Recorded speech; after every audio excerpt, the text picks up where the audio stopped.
Good morning and welcome to the news break. We do have some good and some exciting information coming here. There was a question posted over the weekend in the OI Type 1 Mild Form Forum on Facebook.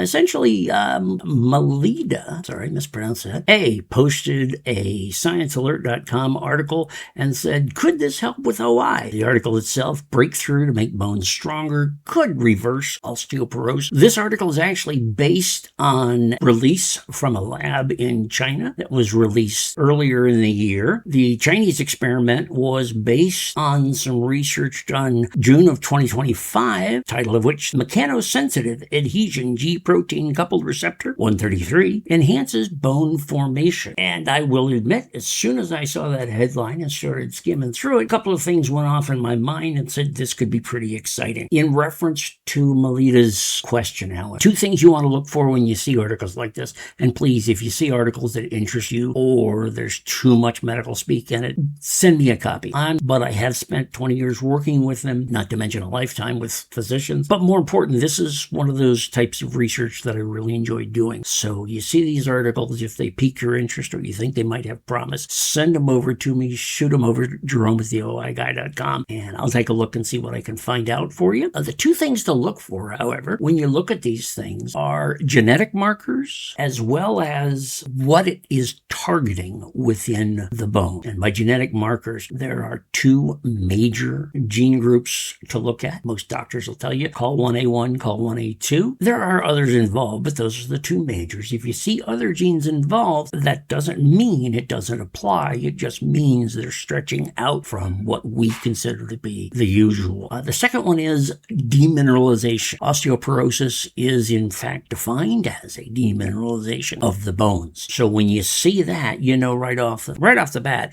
that the study was not targeted at something that really involves OI. OI is not about demineralization or mineralization. It is about collagen. We either produce not enough of it or we produce enough of it. It's just not a good quality. And when that happens, you end up with OI. When your bones start demineralizing or you have another issue in your body that causes them to not develop the mineralization that they need, they're not going to build up as strong, and that's going to lean into the osteoporosis idea. What you're seeing flashing before you on the screen is screenshots of the 13, 14-page research article. I just wanted to let you know why I'm not reading the article. I'm trying to get through this in a short amount of time and just explain why this particular type of research is not going to do a lot for us. Was presented with a example the other day that made a lot of things clear. And if you've ever been involved in building a house or you've been around a house that's being built, this may clear some things up for you as well. When they first start building a house, they dig a big hole in the ground, and then they start digging some smaller holes in the ground that mimic where the load-bearing walls are going to go. And once they have those dug, they lay down steel, what's called rebar, this rusty iron bar that goes down in the bottom of the hole. Sometimes there's more than one layer of it. Then on top of the rebar, they put in concrete. And once the concrete is set, now you have the foundation of the house. Well, osteogenesis is about the rebar. It's about the collagen. Osteoporosis, the mineralization, that's the concrete. So when you see things referencing osteoporosis, osteopenia, things like that, that goes what's on top of the framework. So make sure you watch out for it. Now, again, this is not a study that you want to totally disregard because there are some interesting items in here. For example, yes, they will in the end produce a chemical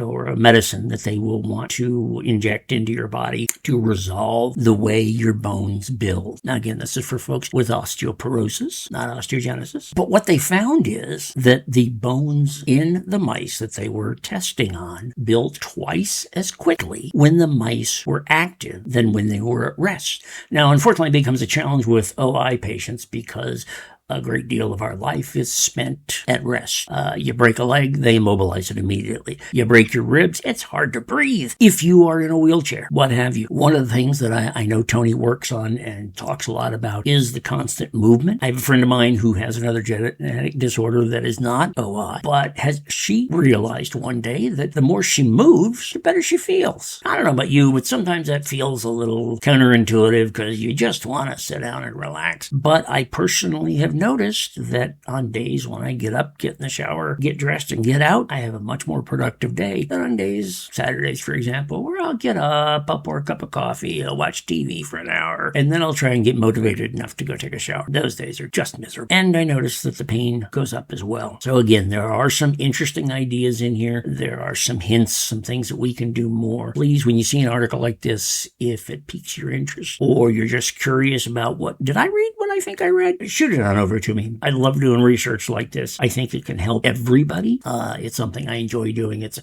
contribution I can make from here. And it's just something that, there's more research that needs to be done. Everybody knows it. So if there's anything we can do that can add to our daily edition of information, it's well worth it. www.theoiguy.com/r-25-2 will take you to the article. I have not only my plain English summary of the article, but I also have links to the Science Alert article and the original scientific posting, which has not only charts and graphs and all kinds of words that I can't pronounce, but it also has x-rays and some examples and things that you probably recognize, but you're not quite sure of. So when you see those things, peek up and take a look, see what you think. Look forward to your comments. Have a great week.